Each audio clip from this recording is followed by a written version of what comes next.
Welcome to Between the Covers, the show for readers and writers and lovers of books. I'm Stephanie, and I'm a publisher at Red Penguin Books, where we work with authors of all types and genres. So, whether you have a book in your head or somewhere on your computer, or even 300 sheets of loose leaf shoved in a drawer. And yes, probably at least once a month, we get an envelope filled with loose leaf mailed to our office. It does happen. Visit redpenguinbooks.com and unleash your inner author. I am so excited today to be joined by three debut authors who have most certainly unleashed themselves. So today you'll be meeting Mari Grande, who is the author of Overcoming the Mother Wound, a transformative journey of healing and empowerment. We'll also be meeting Derek Schuster, author of Youth in Jeopardy, Keeping Kids Out of Trouble. And finally, poet Stuart Witt, the poet and author of Love, Light, Life, To Be or Not to Be a Mensch. And I'm so excited to introduce them to you. So our first author, Mari Grande, is the author of Overcoming the Mother Wound. And our author writes, this book serves as your compassionate guide in the profound journey of self-discovery and healing, offering a well-tested method that delicately navigates the depths of your emotions, experiences, and beliefs with empathy and support. Through carefully designed exercises and prompts, readers embark on a unique journey to uncover and appreciate parts of themselves that may have remained unexplored. Central to this journey is the utilization of art and creative prompts as tools for self-knowledge and discovery, inviting both artists and enthusiasts to connect with the transmutative forces of creativity for self-expression and healing. Filled with practical and embodied practices, this book provides a versatile toolkit for insights, exercises, and support as individuals navigate the intricate terrain of the mother wound. These practices can be undertaken independently with the guidance of a therapist or coach, or as a supplement to the online Overcoming the Mother Wound e-course and membership community, seamlessly integrating into personal growth journeys. Serving as a gate to healing, self-discovery, and creative expression, Overcoming the Mother Wound, a transformative journey of healing and empowerment, transcends being a mere book. It becomes a guide, a companion, and a catalyst for individuals' paths towards profound emotional liberation and holistic well-being. Well, I am so excited to have you meet Mari Grande. Thank you for joining us. Thank you. I'm so happy to be here. And thank you for that introduction. I feel like half my book has been read. Well, it's funny. I have read your synopsis description before. I don't think ever out loud. Good job. Fabulous. Boy, oh boy, if that doesn't make everybody want to buy a book, I don't know what will. But I am so glad you included in that all of the creativity, the different exercises for your inner artist, or as you put, enthusiast in there. Yes. So before we dive into the book, tell us a little bit about you, because you are just such a wonderfully gifted and experienced, multifaceted person. So let's get to you, and then you, the author. Thank you, Stephanie. Me, I am, let's see, well, I was born, no, okay, I am right now, I live in New York City. I come from California. And in between there, I spent a lot of time in Greece. Coming to New York is where I studied. I studied to become an art therapist, and then I studied to become a social worker, clinical social worker. And eventually I created a private practice. And in this work, I work with a lot of trauma.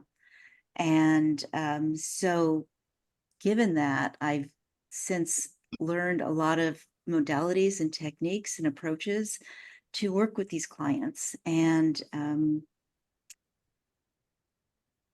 don't know if I'm jumping ahead, but No, I'm loving how you were working with people with trauma, and it sounds like your focus area actually yeah. grew out of your experiences and not the other way around, which I so love. Right, right. And actually in this work that I was doing, let me backtrack a little bit. I was before I had my own practice, I worked in the schools and I worked with a lot of it was special ed, so a lot of disturbed Hmm. children. And that was my first introduction into trauma and realizing, in trauma, I would see the kids get better in the school. I was doing a lot of like art therapy with them, and then they'd go home and over the weekend and they would like kind of, we have to start all over again. And then working with the families, it was really challenging. And so when I then turned into my own private practice, seeing adults, that I started seeing this theme of a lot of um, mostly women initially, but it became men and women, but it was mostly women.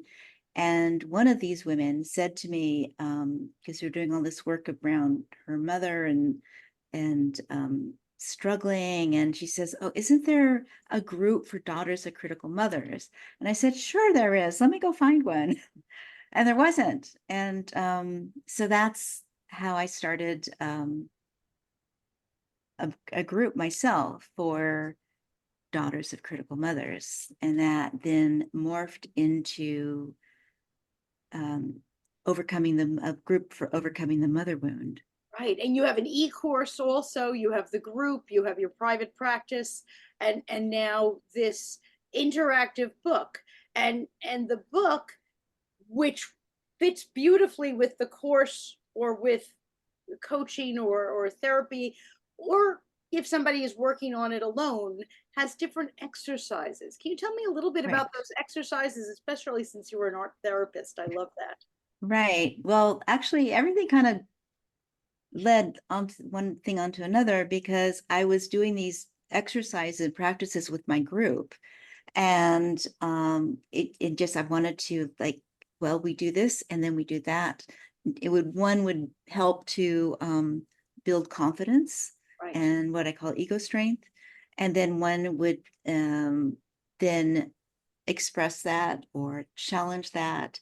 And it would just build upon the other. And then when people wanted to join the group and the group was already formed, I said, well, let me create a course so that they can get caught up and Mm, do some basic exercises. And then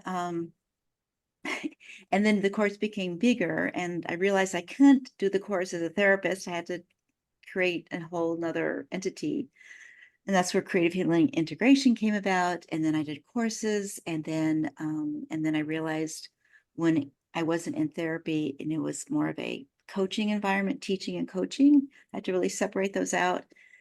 And that's when I realized, well, I couldn't just take the course. I really needed a community.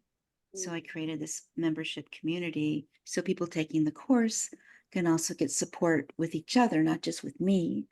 Because I find that in this work, it's so important to have people that you can identify with. I don't want to come off. I would be just another mother, another critical Right. mother. Right.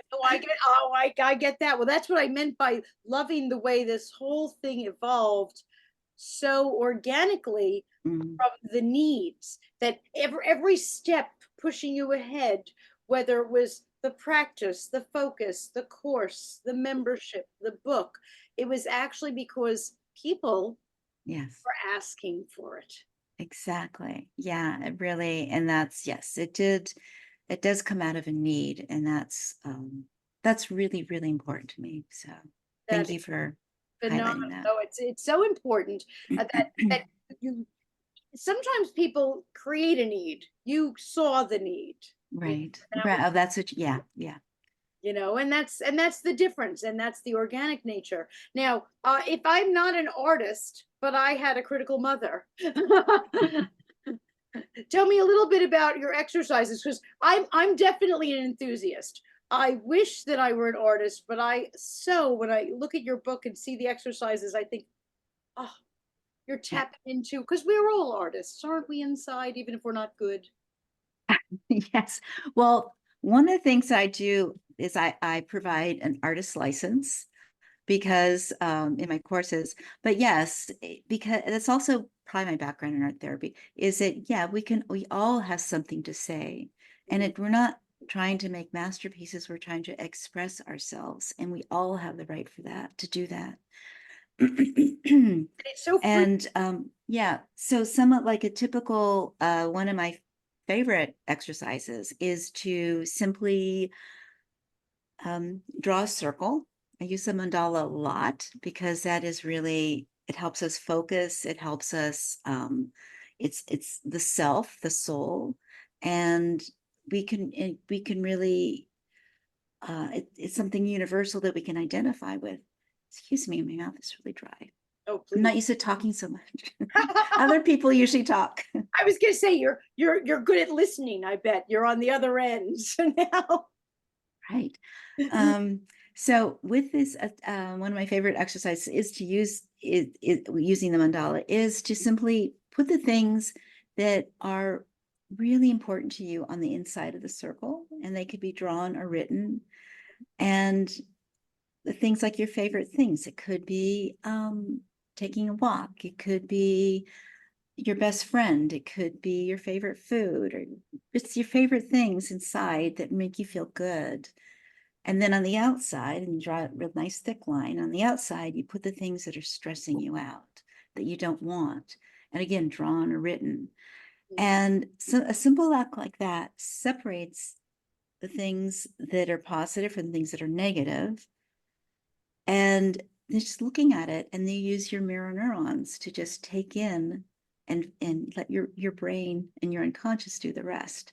Because we have inside of us this ability to do that. So it's just kind of using our natural innate ability to heal ourselves. And you're so right. The act of writing things down or drawing them or however you do them, and really thinking about those things that bring us peace, and things that bring us stress, and separating them, and then seeing it really helps us to focus, and it's empowering.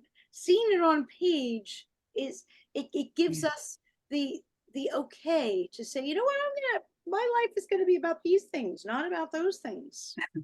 Right, exactly. And there's something special about taking something inside and putting it outside.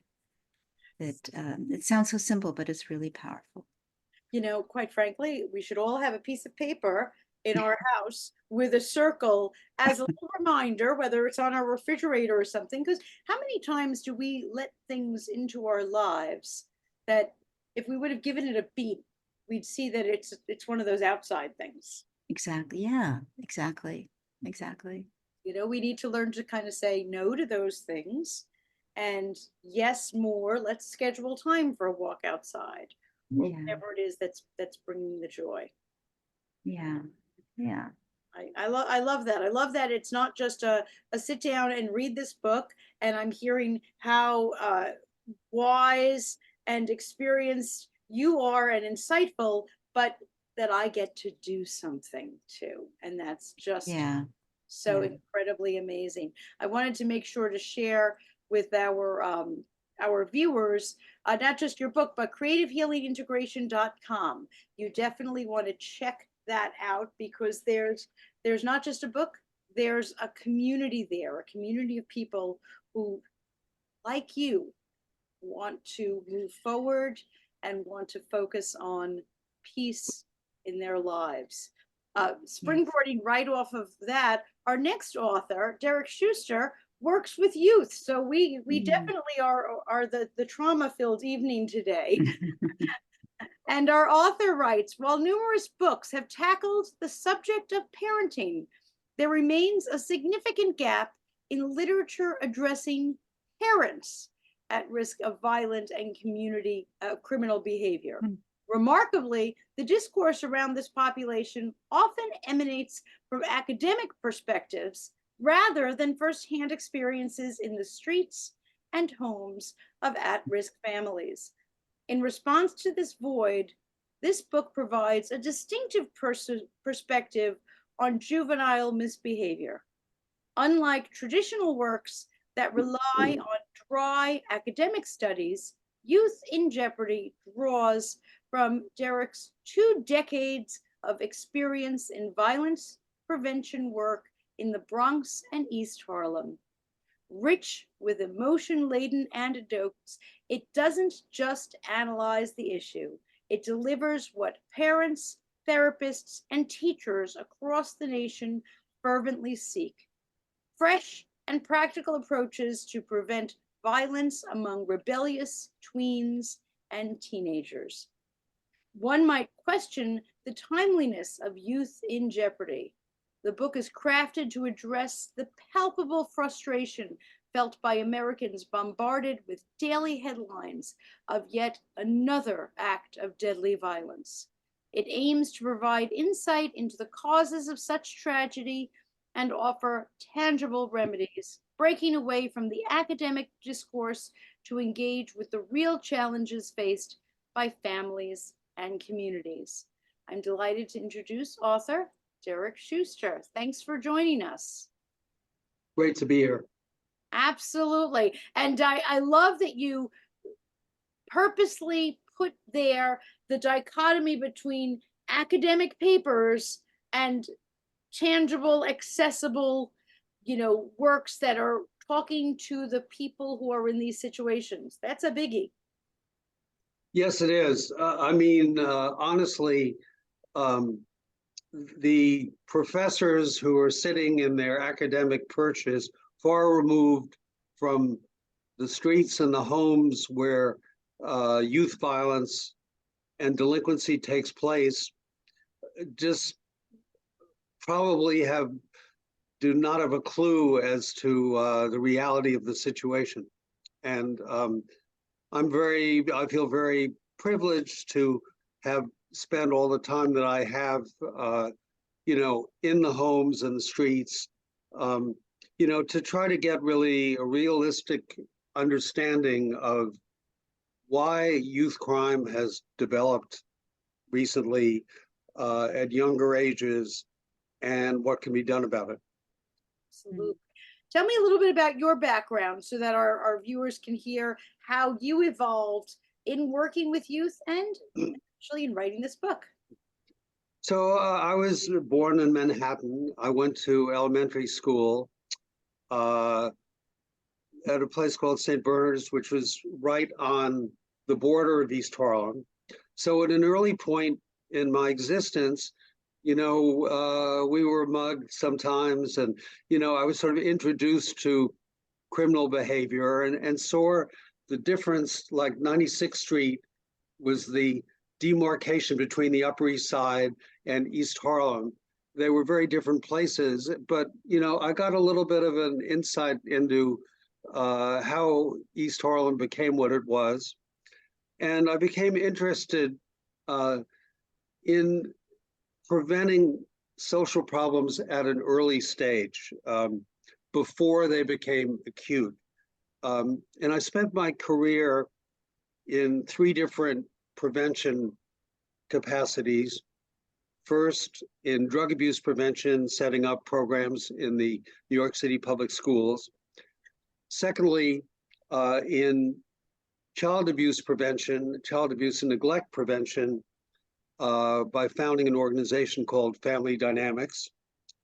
And thirdly, for an organization called Scan Harbor for the last 23 years, doing violence prevention with at-risk teenagers. And we've been very happy at the results that we've been able to get.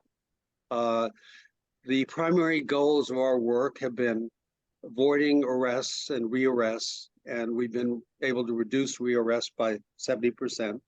And then we have a way we've worked on the gun violence problem, which is a major phenomenon tragically today. Absolutely. That statistic of rearrests down from 70% with Scan Harbor, an amazing, that alone is just such an incredible benchmark. So what led after all of these successes to the book? I could see, wow, we need to share these experiences and methods with a wider group. Was that the goal there, or had that? Well, Stephanie, I'd been taking notes for 20 years on our work. And I honestly didn't think that I would be able to write the book while I was still working, because, it's very time consuming to transfer all these notes over 20 years into a book. And then along came the quarantine period with COVID. And, it's really kind of interesting with all the sad tragedies that hit various families during that period. For our particular family, there were a lot of pluses, believe it or not. One of them being that, with all these months at home, there were more hours in the day to write a book. So here it came. It might have not come for years and years later. And so I started working on it and been doing it for the past 2.5 years. And it's a book that deals a lot with, the methodology of how we do what we do. But I think it also has a lot of entertainment value because we work with manipulative teenagers. I think that everybody watching has met one or two at least in their life. And it's amusing what a manipulative teenager, the schemes that they can concoct to get what they want to get, from somebody. I am so glad you mentioned that, because I felt the same way when I read your book, that there is some entertainment in here. And maybe that's I thought maybe a little warped of me, but you definitely uncovered the humor in situations. And for families who are dealing with this, sometimes you have to laugh. Yeah, that is so true. You really, really have to laugh. Well, I think that I've known so much about you and your work and didn't somehow put two and two together and realize that it was a COVID book. Meaning that there are people who learned a second language during COVID. There are people, exercised, or the other opposite direction, gained weight, and a lot of books got written during COVID.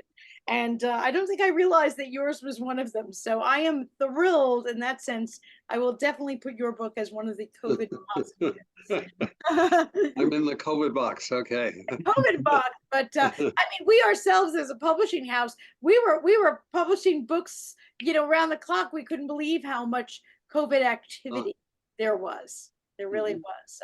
And all of us who did good things during COVID should remember to keep them up, even while we're back at real life. And did you find, Stephanie, that the quality of books, during COVID was, up to the usual standards? I mean, or were people just writing to write, or, were they, was it sort of something that, was quality oriented, Well, in many cases, it was like you, Derek, somebody who certainly had the entire book. Honestly, your book, from all of your experiences, was kind of back there in your head.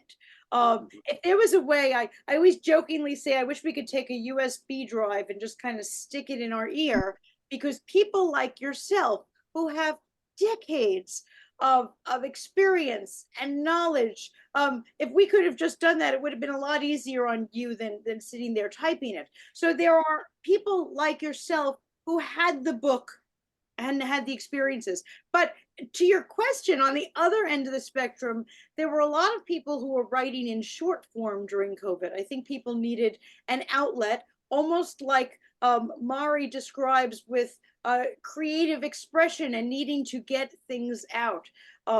So there were a lot of shorter form books. I certainly don't want to comment on quality, but that was like quantity, that people were wanted to write short stories, poems, short plays. We ourselves, as a publishing house, published over 40 anthologies during COVID of these shorter forms, lots and lots of poetry and short story books, Mm. because some of us wanted to write maybe a 300-page book like you, and some of us could only think in the moment because COVID, while it gave you time at home, I think it was also a little bit of a stressful distraction. And having two uber qualified people in the therapy range here probably noticed that while some families had positive experiences with COVID, I'm guessing that there were Mm. quite a number of people who had rather negative experiences. Sure. Ari, you mentioned, for example, that when you were working in the schools, that you might find that you worked with a student and made progress, and then the weekend would come and boom, you were back where you started. It made me kind of think of how teachers feel after summer vacation, that they have a whole lot of making up to do. Right. Derek, you've worked with youth for decades. I'm sure that both of you felt that COVID, especially Derek, you with young people, those same kids were now home 24/7 in. Well, COVID, the effects of it are very much still with us in a number of different ways. Unfortunately, uh, during COVID, kids were on their screens like 24/7. And, the parents didn't do anything much about it because they felt, well, they were home, they had to be. But that had a number of bad effects. Number one, they got used to taking uh, their devices in their bedrooms at night. So they were up till 2 o'clock listening to stuff, playing games, whatever, uh, conversing with their buddies. They certainly weren't ready the next morning for school because they weren't really getting quality sleep. And then the uh, there was sort of a lack of impersonal social interaction during that period because they were home. So that I think it kind of a lot of kids said, well, I don't need friends. I'm just fine without them. I have my devices and so forth, and they so they didn't sort of realize the importance of in-person quality kind of relationships. You know, uh, relationships on social media, by comparison, are just superficial and not something that normally people could feel excited about and really profit from. Right, Mm. right. And now that, and you said yourself, the effects of COVID still linger. We might not be in that lockdown state any longer, but certainly the world has changed post COVID. And I'm so glad that your book, while it might have been conceived beforehand, was actually completed in the aftermath, because you were able to see this kind of societal shift that we had, or at least with the youth, as you mentioned, being so screen dependent. Right. Mm. Yeah, The yeah. No, I just have to say that I wasn't in the schools when COVID was happening, but I definitely saw it impact my practice, my clients. I mean, the silver lining of the COVID was that I was able to form my group because we had all kinds of scheduling conflicts. But once COVID hit, oh, we could all meet. But it was pretty yeah, for adults too, it was really tough. Absolutely. And like you mentioned, Derek, that the effects still are with us. I mean, I know people who became much more insular during COVID, as many people would, and haven't really recovered from that. Yes. So I think that the effects absolutely have been long lasting. And I would guess that for those school age children that you are working with, even more so, since um, the effects on young people are much greater than adults who had their whole life to, I don't know, get ready for a pandemic. Is anybody ever ready for that? I don't know. I'm curious, Derek, the ages of that you were working with during COVID? Uh, Generally 12 to 17-year-olds. Okay, yeah. We, a lot of them had been arrested, and we prefer to work with younger teenagers, Maury, because you know, the reality is that in many communities, a kid, when they turn around 15, the power in the family structure has kind of passed from the parents to the children. And particularly with a lot of parents are not particularly hands-on parents, you know, who, that's the age that we tend to focus on. I can certainly see why it's always better to work with people who are younger, just because you could work with them to establish skills to take them through those difficult years. Right. Their Yeah. brains are a little more flexible too. Right. And they haven't had as much trauma in their life yet. Usually, hopefully. I mean, I'm Yeah. sure that there are some who have had extreme trauma in their life, but I would guess that exponentially that was only going to get more and more as time went on. That's for sure. Well, Derek, as I mentioned, I'm so glad that the book was straddling COVID, in that written both before and edited and such, kind of in the aftermath, because I think that the world has changed substantially. So for our viewers, Youth in Jeopardy: Keeping Kids Out of Trouble by Derek Schuster. It is for concerned parents and professionals who want practical approaches based on the author's 20 plus years of working with at-risk teenagers. And certainly go over to youthinjeopardy.com to learn more. Well, we have two mental health professionals with us, and our final author tonight is a poet. Stuart Witt is the poet of Love, Light, and Life.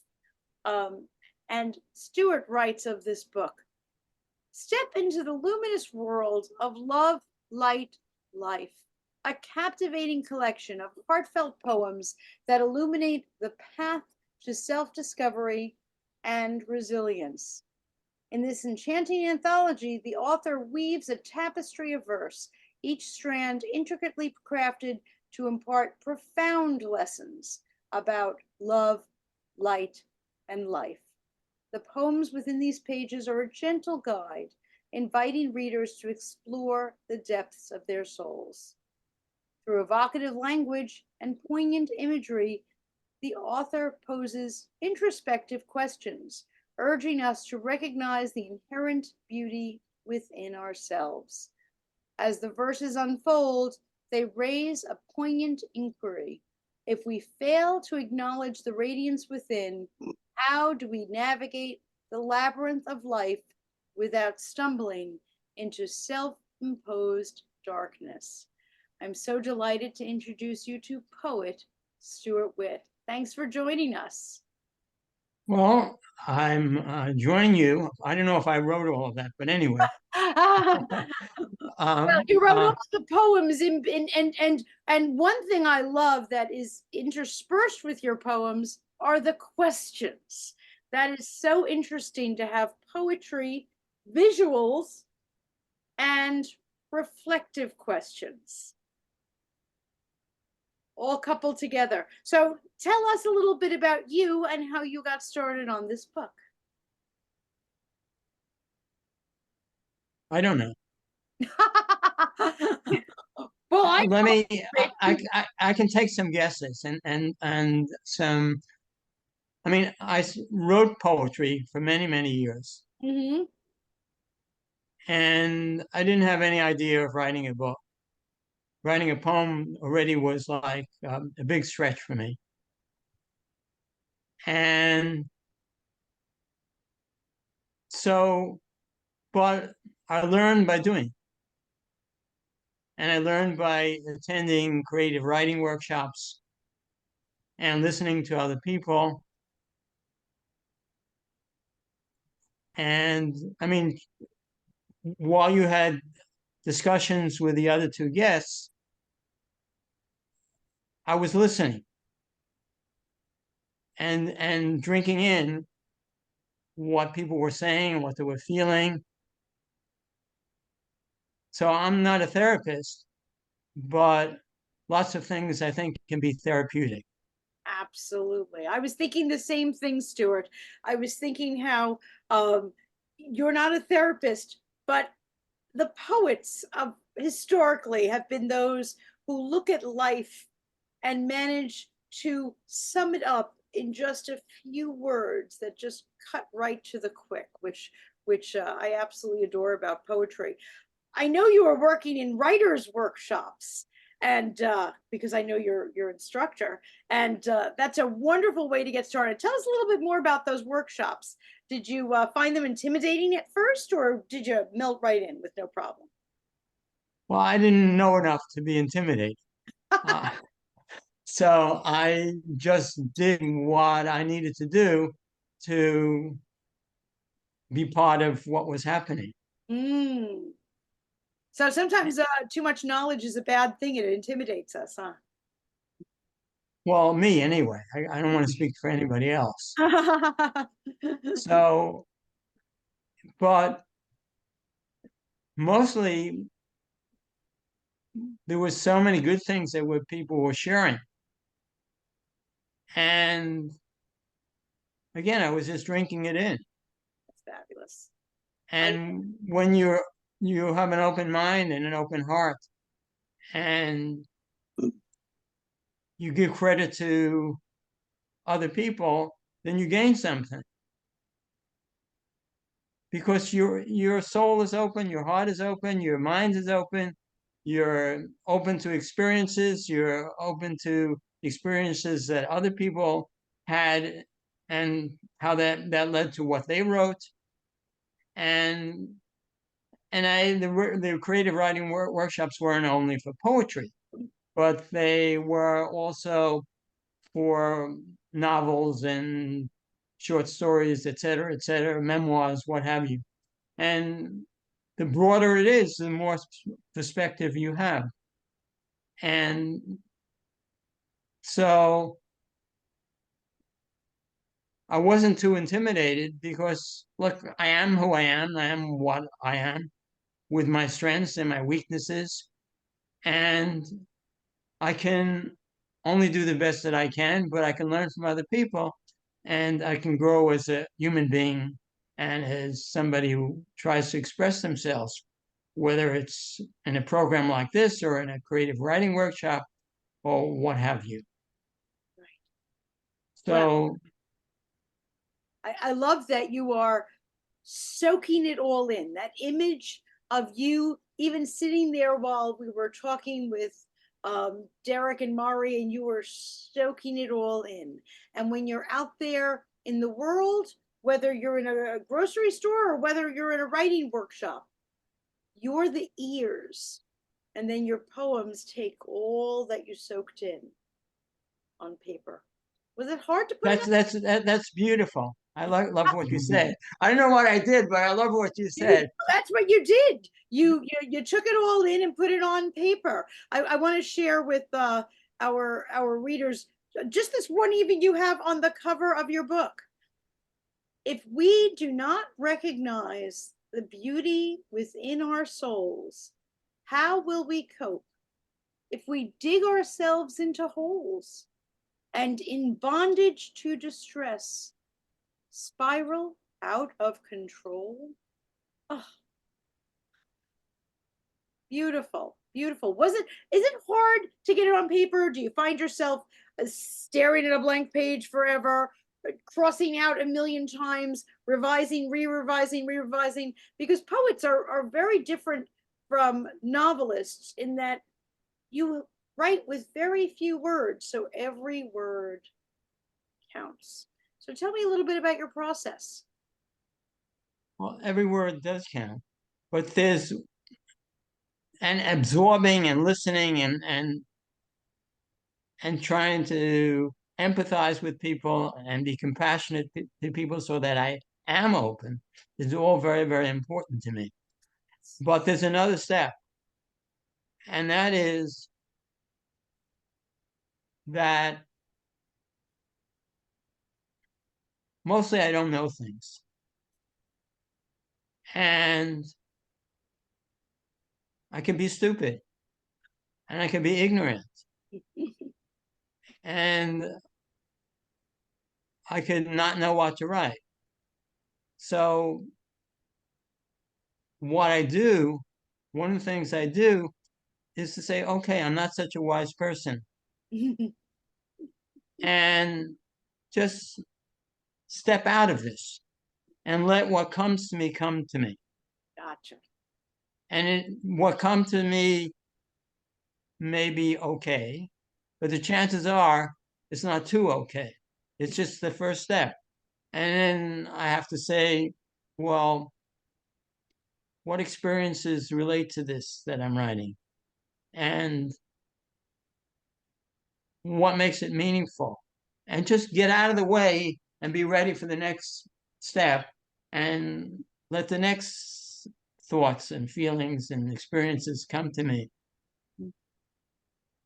Just don't block all that wisdom. I don't have it, but don't block that wisdom from coming to me. And that's what I try to do. It sounds like a deep surrender. Ooh, I love that. Deep surrender. Into Well, the creative process. Yeah. I don't know how deep it is, and I know how surrender it is, but put together a deep surrender, well, maybe it's something like that. It's like I'm very weary of not thinking that I'm wise because it's like I just have to let go and let something come to me. And I think what I've read, that's an important part of the creative process. Not I know, and not aren't they wonderful, and not aren't they great, but step back, stop blocking, open up yourself to what is happening around you and see what's important and take those threads and try to weave them and then let it go and do something else and then come back to it and maybe add something or take away something maybe more important that doesn't belong there. Right, right. I get that. Absolutely. And so the process is ongoing and until I get to a point where I say, I don't know where this came from, but I like it. And Well, it's meaningful and it's something worthwhile. exactly, exactly. On that note, while I have three successful debut authors here, what would you recommend to another writer who wants to go down this path and start, whether it's a book of poetry, whether it's a book from their own experiences and knowledge? Now that you've finished your rookie path down here, Mari, what would you recommend to that new writer? Or maybe if you could go back and tell yourself before you got started, what would you say? Oh, you would ask me first. Okay.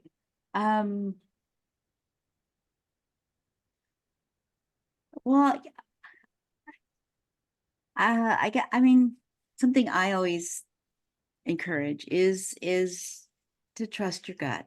Because I think similar to what Stuart's talking about is that there's us, and then there's like that deep knowing that, and I think that's part of the creative process and part of the inspiration process, and just like opening it, allowing that channel to flow.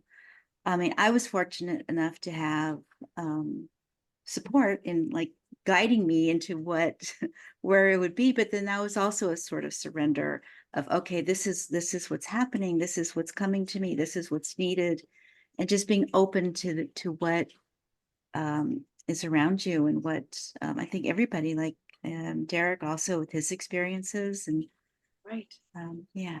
I love that. I love that openness. Derek, how about you? What would you tell another prospective writer or even yourself if you could go back and advise? Well, I guess I would encourage the author to think about really what they've learned from their life experiences, and you know, think of who can profit from your sharing those learnings with them. You know, because it's of course important for an author to uh, have a good understanding of who their would-be audience would be. You know, a lot of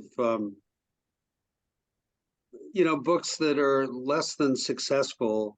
Uh, Part of the reason is that they haven't really directed what they have to say to a specific audience. Mm, Uh, so that's what I would encourage.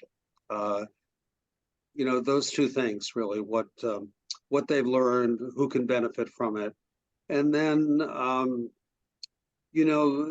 out of that kind of will flow some important stuff probably. yeah, no, that's so true. I love that.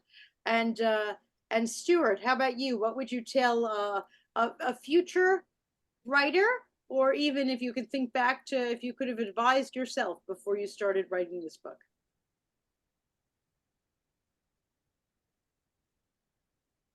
Just open yourself to experiences. Yeah. Because if we're open to experiences, then we're not trying to impose ourselves on the world. Mm, We're yeah. allowing the world to speak to us. Fabulous. Fabulous. And for all three of you, if there was another book in your future, another project, what will that be? Derek, let's start with you this time. Do you have another one in you, or you're saying, one and done? I don't know. I At this point, I haven't really thought about it. I've got sort of a lot on my plate with Yes, no, you are with promoting the book. Absolutely. You know, sort of just at the stage of it being the book being released. There's a lot to do. My full-time job, a large family, so, so I so haven't really thought about it. I'd be open to it if I thought there was something else I had to say. well, maybe I'll ask it this way. If we ended up with another plague coming our way, uh, would you write a book this time, or are you going to work on your French or something else? Right. That's always fun to think about.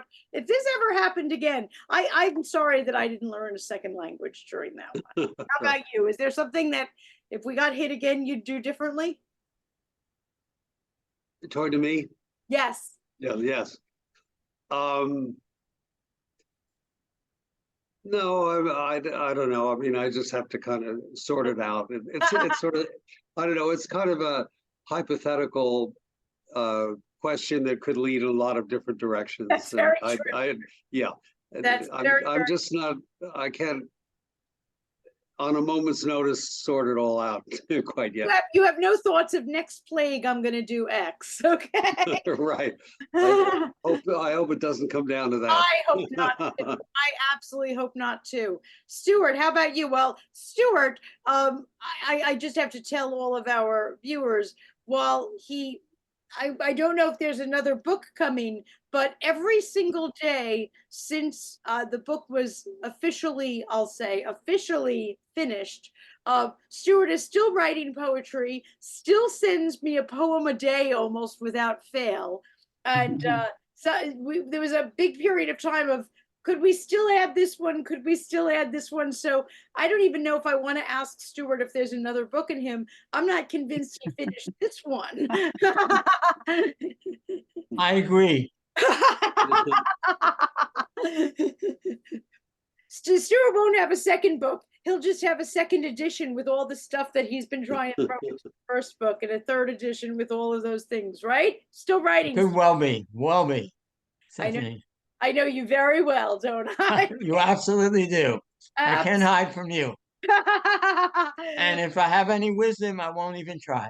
Oh, aren't you sweet? Aren't you sweet? Mari, how about you? Is there another what's to come with creative healing?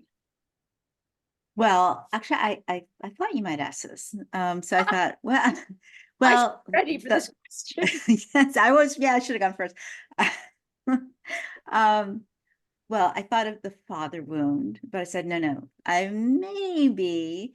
But I think what feels more organic is doing something like post healing growth, kind of like post-traumatic growth. So what it looks like, what it feels like, how to sustain it. And that would be like a continuation of this, of what I just produced. Right, right. Well, it's funny you mentioned the father wound, because I think when you and I first met, I said to you, I have a number of authors that ended up writing books not from a therapist's perspective, but you could tell in the book that there was a heck of a critical mother in their life somewhere. So I don't know. Mother wound seems to be much more of a pervasive issue. Yeah, it's a little more accessible. Not that there isn't a father wound, but the mother wound is it's a little more global, and it can be expanded, because the mother wound, it's like it's the body. Yeah, No, like I get that, and I'm so glad you're looking at the next steps beyond. And for so many people, whether they end up in your practice or one of your groups, the fact is we all walk around with wounds. yes. You know? Yeah, exactly. Yeah. And it's not it can make us really interesting people, Yes, you know. yes, it can make us interesting people once we recognize that all of those things that have happened in our lives, better or worse, have made us who we are. Exactly. Yes. It's coming to terms with these wounds, and yeah, rather than ignoring them or Right. stuffing them with substances. Exactly, exactly. So I'm glad to see that all of you are moving on with something. Some of us just still writing the same books, Stuart. Absolutely. And that's just fine. Let me just remind all of our Thank you. listeners, Overcoming the Mother Wound, a transformative journey of healing and empowerment. You definitely want to check out this amazing and interactive book by Mari Grande, and check out the programs that Mari has for those who are overcoming that mother wound. Youth in Jeopardy, keeping kids out of trouble, for concerned parents and professionals who want practical approaches based on the author's 20 plus years of working with at-risk teenagers. Certainly there are plenty of parents and professionals out there who need practical approaches, because this is a very difficult age bracket in a very difficult world that we have. And our world is rife with violence. So Derek, thank you so much for all the work you do, all the positive changes you've made right here in our city, and all of the trickle down effect that that's going to have in the future. And Love, Light, Life, poems by Stuart Witt.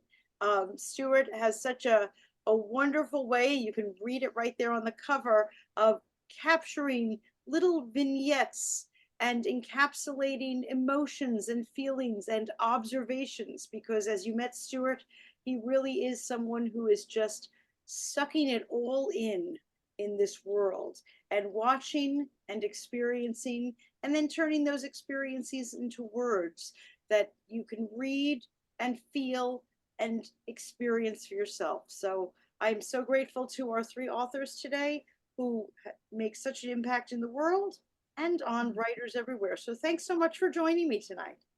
Thank Thank you, you, Stephanie. Yeah.